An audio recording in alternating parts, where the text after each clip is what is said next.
Sejam todos bem-vindos, sejam todas bem-vindas para mais um vídeo falando de Deus, da palavra de Deus, do nosso manual de instruções para a vida, de riqueza, sabedoria e vida plena, vida plena. Todas as coisas boas e maravilhosas que Deus fez para mim e também para você.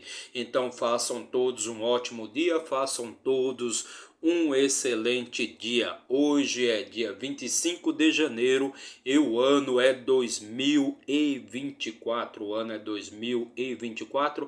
Aniversário aqui da nossa cidade maravilhosa, São Paulo. São Paulo está completando hoje 470 anos. Então, meus parabéns para a cidade, a grande cidade de São Paulo, que acolhe a todas as pessoas, seja de qualquer nacionalidade ou regionalidade, acolhe a todas as pessoas aqui de braços abertos. Então, meus parabéns pelos 400 anos da cidade de São Paulo, os 400 anos de existência, o aniversário de 470 anos de existência da cidade aqui de São Paulo. Então façam todos um ótimo dia, façam todo um excelente dia, lembrando-se sempre que quem faz o seu dia ser bom ou ruim é você mesmo. Então, se seus dias não estão sendo bons, se seus dias não são bons, procure esvaziar a sua mente, procure limpar a sua mente, tirar todas as impurezas, toda a escuridão, todas as trevas, todas as coisas ruins da sua mente e colocar lá apenas coisas boas, coisas produtivas que vão te trazer bons resultados. Então não adianta você ficar alimentando a sua mente, os seus pensamentos com coisas ruins, querendo resultados bons. Então esvazie a sua mente, limpa a sua mente e venha viver o melhor dessa vida, o melhor dessa terra. Perfeito? Então hoje vamos fazer a leitura, vamos ler e comentar o capítulo 25 do livro de Números. Mais uma leitura de muita riqueza e sabedoria aí para você. Mas antes, já deixa aí seu like, comente, compartilhe, se inscreva aqui no nosso canal para dar aquela fortalecida aqui no nosso trabalho. Não paga nada, é totalmente de graça, basta você aí apertar aí o botãozinho de inscrever-se, seja do seu celular, do seu tablet, do seu computador ou do seu notebook, de onde você estiver assistindo a este vídeo. Mas se isto te der muito trabalho, se for muito trabalho para você, então deixa apenas aí o seu like, aquele sinalzinho, a mãozinha de positivo aí, deixa o seu like para que a plataforma perceba que este material é relevante e a gente possa levar a palavra de Deus, a mensagem de motivação, de alegria, de paz espiritual e vida plena para mais e mais pessoas. Valeu? Então vamos começar a nossa leitura de hoje e para isso vamos utilizar aqui a nossa ferramenta de trabalho, nossa Bíblia Sagrada, a palavra do Deus vivo, nosso manual de instruções para a vida. E por que eu falo que a Bíblia é um manual de instruções para a vida? Porque aqui na Bíblia você vai encontrar respostas para todas as perguntas, todas as questões, todos os problemas que você tiver na vida. Você vai procurar a resposta, você vai achar a resposta na nossa Bíblia Sagrada, no nosso manual de instruções para a vida. Então, sejam questões familiares, questões conjugais, questões financeiras, questões no trabalho, questões de relacionamento, questões com dinheiro, todas estas coisas você encontra a resposta aqui no seu manual de instruções para a vida. É um manual grande, grande pra caramba, mas vale muito a pena você se informar, você ler, porque a Bíblia é o maior livro de sabedoria que existe na Terra, A Bíblia é um manual de instruções, é um livro de pura sabedoria e pura riqueza, pois o Criador do ouro e da prata não quer ver você na miséria, na pobreza, na escassez, na necessidade, na precisão. Aquele que criou todo o ouro e toda a prata, ele criou para quem?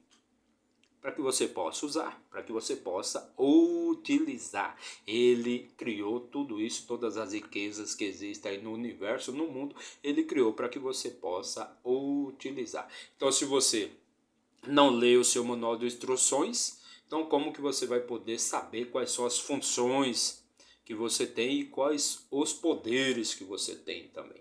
Então procure sempre ler o seu manual de instruções para que você não fique só naquele negócio de liga e desliga. Trabalha, come e dorme, trabalha, come e dorme. Só sabe utilizar a função liga e desliga. Então bora lá, vamos fazer a nossa leitura de hoje. Para isso, vamos abrir aqui o nosso manual de instruções no capítulo 24 do livro de Números. Só lembrando a você, se você quiser obter o conhecimento e quiser assistir aos demais vídeos desta coletânea, desta playlist chamada Números, é só você acessar aí no canal, no nosso canal aí a playlist Números, e lá você vai encontrar todo o material, todos os demais vídeos desta nossa série chamada Números. Então lá você já tem do capítulo 1 até o capítulo 23. Como também você tem várias outras playlists lá no nosso canal. Tem a playlist de Gênesis, tem a playlist de Provérbios, tem a playlist de Eclesiastes, livro de Jó, Êxodo, Levítico e assim por diante. Então basta você querer adquirir um pouquinho de sabedoria e assistir aos nossos vídeos. Perfeito? Então, no capítulo 24, versículo 1, diz assim: E quando Balaão viu... Não, minto, hoje não é o capítulo 24, minto, engano, leso engano. Hoje já é o capítulo 25, então me enganei, me perdoe aí. Já é o capítulo 25. O capítulo 24 nós fizemos ontem, nossa. Isso que dá a gente fazer a coisa ao vivo e não tem nada programado aqui, pré-estabelecido, não existe um roteiro, nada não. Nós fazemos aqui ao vivo mesmo e é com a mensagem que vem do nosso Senhor Jesus Cristo. Então hoje é o capítulo 25, Raimundo, e o capítulo 25, versículo 1 diz assim: E Israel habitou em Sitim, e o povo começou a se prostituir com as filhas de Moabe. Meu amigo, no capítulo 24 aí, aliás, capítulo 23 e 24, você tem toda a saga de Balaão, de Balaque e Balaão, porque Balaque, que era o rei dos amorreus, dos moabitas, e Balaque, que era o rei dos moabitas, quando ele viu toda a congregação, todo o povo de Israel acampado ali nas margens do seu país, na divisa ali do seu país, né? Ele ficou apavorado, ele ficou temeroso, ele ficou com muito medo, e ele buscou a ajuda ali de Balaão. Balaão era uma espécie de vidente, uma espécie de feiticeiro, né? E ele convocou Balaão ali para que Balaão amaldiçoasse o povo de Israel, e se Balaão conseguisse amaldiçoar ali o povo de Israel, ele provavelmente teria alguma chance de lutar, de vencer a batalha ali contra o povo de Israel e expulsar todo aquele povo ali que estava na divisa ali do seu território, na divisa ali das suas terras. Então ele ficou apavorado com aquela cena, quando viu aquela imensidão de gente acampada ali às margens das suas terras ali. Então ele ficou desesperado, com muito medo, muito amedrontado. Então ele procurou a ajuda de uma espécie de feiticeiro, de bruxo, de um vidente. Mas Balaão, ele só fazia a vontade de Deus, e ele só falava e fazia as vontades de Deus. E depois de muita tentativa, né, de Balaque, através de Balaão, amaldiçoar o povo de Deus, porque Balaque queria fazer uma espécie de propina ali com Deus. Olha, eu te vou erguer aqui 7 altares para você, vou te dar 7 novilhos e 7 carneiros, né? Um novilho e um carneiro para cada altar, e aí vou fazer essa oferta aqui para o Senhor, e eu peço para que o Senhor amaldiçoe ali o povo de Israel. Perfeito? Então ele tentou isso uma vez, tentou 2 vezes e tentou 3 vezes. Mas Balaão chegou e falou para ele: olha, Deus já abençoou o povo de Israel. Então Deus, ele não age como homem. que mente, que inventa histórias. E eu não posso inventar nenhuma história, mesmo que você me dê a sua casa cheia de ouro e prata, eu não posso inventar nenhuma história para te enganar, para te dar falsa ilusão de que Deus está amaldiçoando o povo de Israel e está abençoando, no caso, os moabitas, no caso, você. Então, eu não posso fazer o que Deus não deixa eu fazer, eu não posso falar o que Deus não me permite falar, eu não posso ficar inventando histórias. Deus não é menino, não é homem, Deus não é homem para mentir nem para inventar falsas histórias. Então, quem ele abençoou, ele abençoou, e quem ele amaldiçoou, ele amaldiçoou. Perfeito? E ele já abençoou o povo de Jacó, o povo de Israel. Então Deus não volta atrás. Então Deus não é homem que mente, muito menos é filho de homem, que vai agir feito menino, que vai falar uma coisa hoje e vai fazer outra amanhã. Então Deus não volta atrás naquilo que ele fez. E ele já abençoou o povo de Israel. Então o Balaque ele ficou irado, ficou nervoso, ficou muito zangado ali com Balaão. Porque Balaão, em vez de amaldiçoar o povo de Israel, que foi o que ele pediu, Balaão abençoou 3 vezes o povo de Israel, o povo de Jacó. Mas não porque Balaão estivesse agindo por si só, mas sim porque Balaão estava agindo através das ordenanças das palavras de Deus. Balaão estava falando exatamente as palavras de Deus. Então ali Balaão faz um pronunciamento do que viria a acontecer no futuro ali com o povo de Israel, que seria aquele povo, toda aquela imensidão de gente que estava acampado ali nas margens, ali nos limites ali das terras de Moabe, nas terras de Balaque, perfeito? Então ele fez ali um pronunciamento, ele deu uma visão do que Deus estava mostrando para ele através de parábolas, metáforas, de que o que Deus iria fazer com o povo de Israel e também o que iria acontecer com os moabitas, com o povo de Balaque. Como que cada região de Balaque, ali dos moabitas, seria conquistada ali pelo povo de Israel. Então vale muito a pena você ler, e você assistir os vídeos anteriores aí, principalmente o 23 e o 24, que você vai entender exatamente do que eu estou falando. E aí depois na sequência já vem agora, né, que os filhos de Israel, que Israel habitou em Sitim, e o povo começou a se prostituir com as filhas de Moabe. Então aquele território, aquela região que Israel viria a conquistar lá no futuro, eles começaram ali, o povo de Israel começou a se relacionar ali com as filhas de Moabe, né?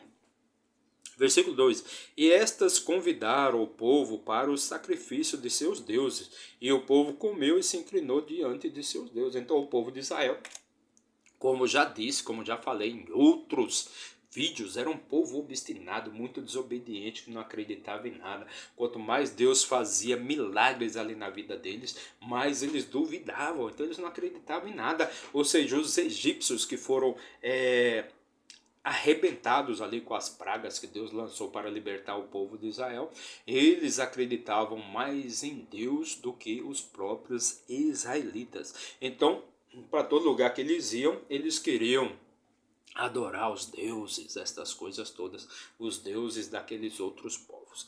Então eles começaram a se relacionar com as mulheres moabitas, com as filhas moabitas, né, com as mulheres moabitas, e através disso eles começaram a se inclinar e a fazer os rituais dos outros deuses, dos deuses daqueles outros povos. Versículo 3: Israel se uniu a Baal-Peor, e Israel se uniu a Baal-Peor, e a ira do Senhor se acendeu contra Israel. Então todos aqueles que começaram a se relacionar com as moabitas, eles se reuniram ali na cidade chamada Baal-Peor, e a ira de Deus se acendeu contra aquele povo, novamente contra o povo de Israel, coisas que já haviam acontecido anteriormente. Você veja quando o Corã, ele se rebelou ali contra a governança, contra o governo de Moisés, porque Moisés fazia ali a governança política ali do povo de Israel, ele era o político ali do povo de Israel, enquanto Arão era a governança religiosa e espiritual do povo de Israel. Então Corã, né, e mais dois, né, se rebelaram ali contra a liderança política de Moisés, né? Porque Moisés era o grande líder ali de Israel, então eles queriam um novo capitão, um novo líder que levassem eles de volta lá para o Egito, onde eles tinham, pelo menos eles tinham carne para comer, eles tinham ovelhas, bois, tinha carne de boi, de ovelha, de cabrito, eles tinham legumes, tinham frutas, tinham verduras para comer, e naquele deserto eles não tinham nada para comer, a não ser o tal do maná, ou seja, aquele pão suave que mal matava a fome. Então, eles se rebelaram ali contra a governança de Moisés, contra o governo de Moisés, queriam um novo capitão, perfeito? E ali Deus mandou uma praga sobre aqueles que andavam ali com Corã, perfeito? E também os 250 homens que acenderam seus incensários junto ao tabernáculo para fazer a proteção, né, que estavam juntos ali de Corã. Então Deus queimou esses 250 homens com fogo, com fogo. Logo depois veio também a rebelião dos 12 príncipes, aliás, dos 11 príncipes de Israel contra a governança religiosa de Arão. Porque que Arão era o sumo sacerdote, era o sacerdote, quem tinha eleito Arão como sacerdote. Então Arão, Deus orientou Moisés a pegar uma vara de cada tribo, ou seja, lembrando que eram 12 tribos, as 12 tribos de Israel. Então cada representante de uma tribo pegou uma vara, colocou o seu nome, todas as varas do mesmo tamanho, né? Colocou o seu nome, cada um colocou o seu nome em sua vara. E na tribo de Levi, dos levitas, do livro Levítico, ele foi e colocou o nome ali de Arão. Arão representava então a tribo de Levi. Perfeito? E aí Deus iria fazer a escolha, quem seria o sumo sacerdote. Mas isso já tinha sido feito por Deus, Deus já tinha feito, já tinha dado essa incumbência a Arão, desde o princípio. Porque os dois que ele usou para tirar Arão, aliás, para tirar o Israel da escravidão do Egito, foi exatamente Moisés e seu irmão Arão. Foram os dois utilizados por Deus, usados por Deus, porque Deus usa as pessoas para fazer o bem para você, entenda?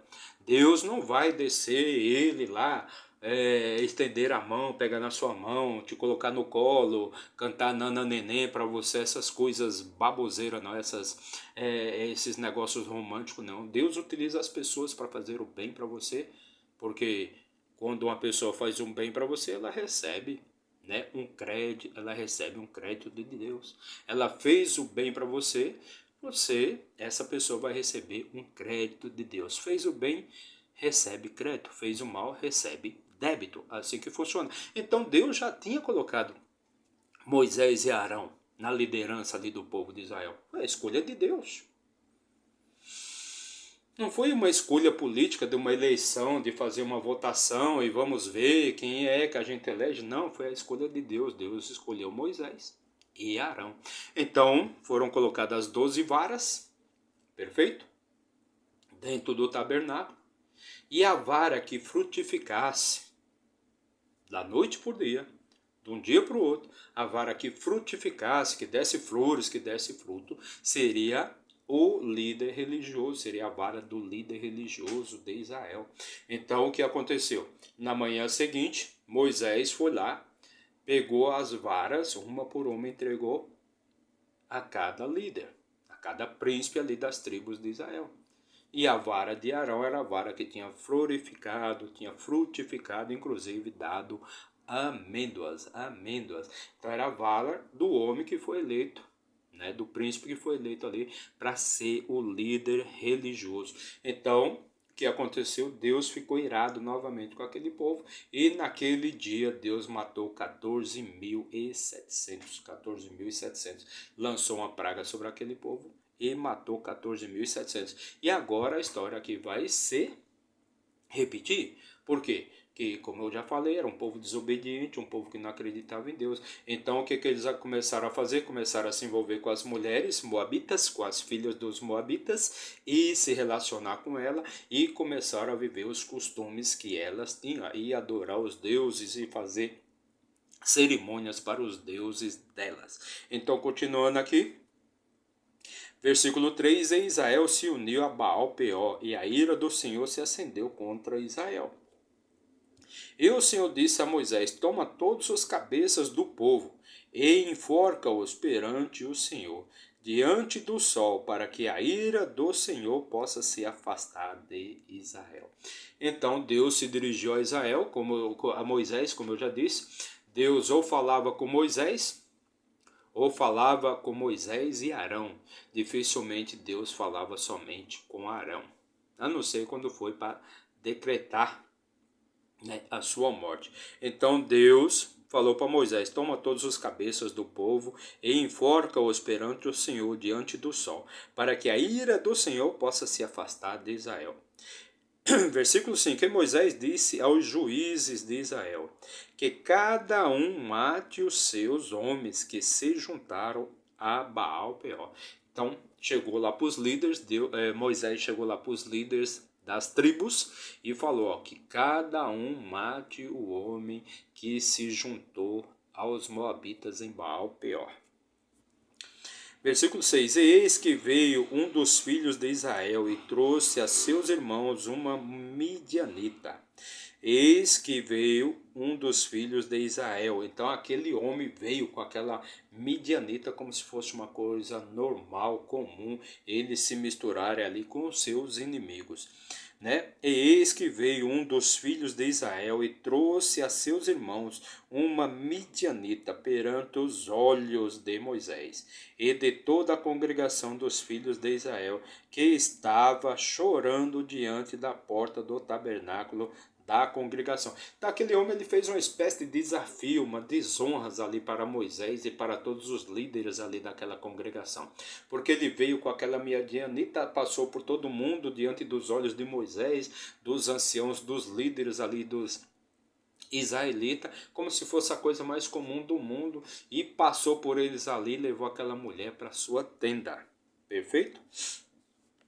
E todos aqueles líderes estavam ali na porta do tabernáculo da congregação.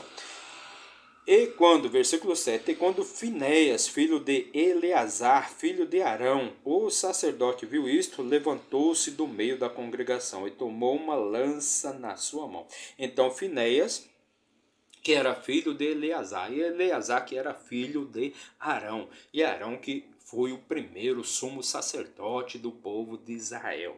Então ele pegou ali uma lança ali, ele saiu do meio da congregação, ele viu aquela cena, ele pegou uma lança na sua mão, né? Versículo 8, e foi em busca do homem israelita até a tenda, e furou a ambos pelo ventre, ao homem de Israel e a mulher. Então a praga cessou sobre os filhos de Israel. Então Deus havia lançado uma praga ali sobre os filhos de Israel e havia dito a eles que todos eles morriam caso aquela blasfêmia, caso aquela loucura não fosse cessada, porque eles estavam se reunindo ali com as mulheres midianitas. Então, para desaforo de toda a congregação, de todos os líderes, de Moisés, de todos os sábios ali de Israel, veio um homem com uma mulher midianita, como se fosse a coisa mais natural, e era proibido, aquilo era proibido. Não era bem visto aos olhos dos israelitas eles se misturarem com outros povos. Então aquilo ali era proibido e aquele homem fez uma espécie de desafio. Ele passou ali com aquela mulher como se nada tivesse acontecendo. O filho de Eleazar, Finéias, ele ficou aborrecido com aquela situação, vendo aquela falta de respeito, aquela falta de consideração, e ele mesmo pegou uma lança e foi lá e acabou ferindo, ou seja, matando os dois, tanto o israelita como a mulher midianita. Versículo 9, e os que morreram naquela praga foram 24.000. Então, a praga que Deus lançou ali pelo desrespeito, né? Pela falta de respeito daquele povo ali, pela falta de crença daquele povo de estar se misturando ali com outros povos, né? Então ele matou ali aquela praga matou 24.000 israelita. E o Senhor falou a Moisés dizendo, versículo 10. Agora versículo 11. Finéias, filho de Eleazar, filho de Arão, o sacerdote desviou a minha ira de sobre os filhos de Israel, enquanto ele foi zeloso por mim entre eles, de modo que no meu zelo não consumi os filhos de Israel. Então, como ali no caso, Finéias foi zeloso ali com o nome de Deus, então Deus não vai consumir o povo de Israel com a sua praga. Então ele cessou ali a praga que ele havia lançado sobre o povo de Israel pela desonra que eles estavam, fazendo ao Senhor a palavra de Deus, ou seja, eles estavam se misturando com outras mulheres, com as mulheres de seus inimigos, coisa que não era bem vista ali por Deus. Então ele diz aqui, Deus diz a Moisés, ele foi muito zeloso com o meu nome, coisa que os outros não fizeram. É por isso que agora eu cesso a minha praga contra vocês. Versículo 12. Portanto diz, eis que lhe dou o meu pacto de paz. Portanto eu dou o meu pacto de paz novamente para vocês. Versículo 13: e ele e a sua semente depois dele terão um pacto de um sacerdócio perpétuo, porque ele foi zeloso pelo seu Deus e fez expiação pelos filhos de Deus, de Israel. Então, aqui Deus está falando aqui, veja bem, o filho de Eleazar, filho de Arão, então ele foi zeloso com o meu nome, e é por isso que eu dei essa missão, essa incumbência perpétua para os levíticos, para os filhos de Arão. Versículo 14. E o nome do israelita morto, que foi morto com a midianita, era Zinri. E o nome do israelita, aquele israelita que trouxe aquela mulher ali perante os anciãos e perante Moisés, mesmo sabendo que era algo proibido, não era bem visto aos olhos de Deus, então o nome dele era Zinri, filho de Salu, chefe de uma importante casa dos Simeonitas, da família da tribo de Simeão, Então o nome dele era Zinri, filho de Salu, chefe de uma importante casa dos Simeonitas, ou seja, da tribo de Simeão. E o nome da mulher midianita que foi morta era Cosbe, filha de Zur, e ele era cabeça de um povo e da casa paterna de Midian. Então, Cosbe, a filha de Zur, e Zur era cabeça de um povo e da casa paterna de Midian. Então, Zur era a cabeça da casa paterna de Midian, lá dos midianitas. Versículo 16, e o Senhor disse a Moisés, dizendo, e o Senhor falou a Moisés, dizendo, versículo 17, atacai os midianitas e os ferireis, atacai, então o Senhor falou ali para Moisés, ataque os midianitas, versículo 18, o último versículo aqui já do nosso capítulo de hoje, mais um capítulo de muita riqueza, sabedoria. É a palavra de Deus sendo levada para você. A palavra de Deus sendo levada para você. Quanto mais nós adquirimos sabedoria, mais luz e mais expansão da nossa mente, mais expansão da nossa cabeça a gente adquire. Então a palavra de Deus levada para você. Versículo 18, porque eles vos irritaram com os seus enganos, com que vos enganaram no assunto de Peor, e no assunto de Cosbe, filha de um príncipe de Midian, irmã deles que foi morta no dia da praga por causa de Peor. Então Deus manda aqui no caso Moisés atacar os midianitas, porque o povo de Israel foi enganado pelos encantos dos midianitas. Então ataquem, é a ordem que Deus está mandando Moisés atacar os midianitas. Então, esta foi nossa leitura de hoje. Fizemos a leitura e também comentamos mais um grande capítulo da palavra de Deus, mais um grande capítulo de riqueza, sabedoria para você. Este foi mais um capítulo, e para você que nos acompanhou aí por um minuto, meu muito obrigado, que Deus abençoe grandemente a sua vida. E se você ficou até o final, meu muito obrigado também, que Deus abençoe sua vida, que você tenha vida eterna, paz espiritual, riqueza, sabedoria e vida plena. Todas as coisas boas que Deus fez para mim e também para você. Não se esqueça de se inscrever aí no nosso canal, não paga nada. Basta você apertar um botãozinho aí, o botãozinho de inscrever-se, seja do seu celular, do seu tablet, do seu computador, de onde você estiver assistindo a este vídeo. Não paga nada, é totalmente de graça. Mas se isto for dar muito trabalho para você, então apenas deixa o seu sinalzinho ali, ó, positivo, o seu positivinho ali, ó, a mãozinha do positivo, que agindo assim, com certeza a plataforma vai ver que este material é relevante e vai mandar para mais e mais pessoas. Então nos ajuda a levar a palavra de Deus, a palavra de sabedoria, uma palavra de conhecimento, entendimento para mais e mais pessoas. Vamos levar a palavra de Deus. Vamos levar alegria, vamos levar paz espiritual, vamos levar riqueza, sabedoria e motivação para as pessoas. Então, meu muito obrigado e até amanhã, se Deus assim nos permitir. Valeu!